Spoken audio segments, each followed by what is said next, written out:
बिस्मिल्लाहिर्रहमानिर्रहीम। अस्सलामु अलैकुम वरहमतुल्लाहि वबरकातुहू। नाजरीन, तुर्की के खलीफा सुल्तान मुराद की आदत थी कि वो भेस बदल कर अवाम की खबरगिरी किया करते थे। उसने एक रात अपने सिक्योरिटी इंचार्ज को कहा कि चलो कुछ वक्त लोगों में गुजारते हैं। शहर के एक किनारे पर पहुंचे तो देखा एक आदमी गिरा पड़ा है। बादशाह ने जब उसे हिलाकर देखा तो मुर्दा इंसान था।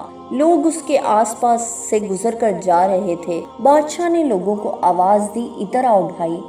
लोग जमा हो गए और वो बादशाह को पहचान ना सके। पूछा क्या बात है?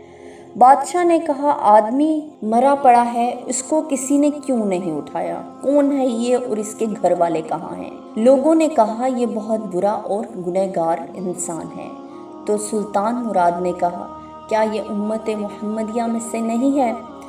चलो इसको उठाएं और इसके घर ले। लोगों ने मैयत घर पहुंचा दी।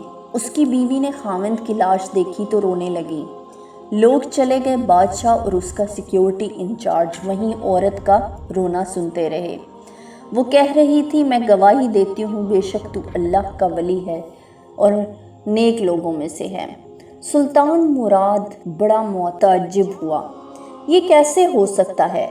लोग तो इसके बारे में ये बातें कर रहे थे और इसकी मैयत को हाथ लगाने को तैयार न थे। इसकी बीवी ने कहा मुझे भी लोगों से यही मुतवक्का थी। असल हकीकत यह है कि मेरा खाविंद हर रोज शराब खाने जाता, जितनी हो सके शराब खरीदता और घर लाकर गड्ढे में बहा देता और कहता कि चलो कुछ तो गुनाहों का बोझ मुसलमानों से हल्का हो। इसी तरह रात को एक बुरी औरत के पास जाता और उसको एक रात की उजरत दे देता और उसको कहता कि अपना दरवाजा बंद कर ले, कोई तेरे पास ना आए। घर आकर कहता अल्हम्दुलिल्लाह, आज उस औरत का और नौजवान मुसलमानों के गुनाहों का मैंने कुछ बोझ हल्का कर दिया है। लोग इसको इन जगहों पर आता जाता देखते थे। मैं उसे कहती थी कि याद रख जिस दिन तू मर गया तो लोगों ने तुझे हुस्ल देना है, ना तेरी नमाज पढ़नी है और ना तुझे दफनाना है। वो मुस्कुरा देता और मुझसे कहता कि घबरा मत, तू देखेगी कि मेरा जनाजा वक्त का बादशाह उल्मा और ओलिया पढ़ाएंगे।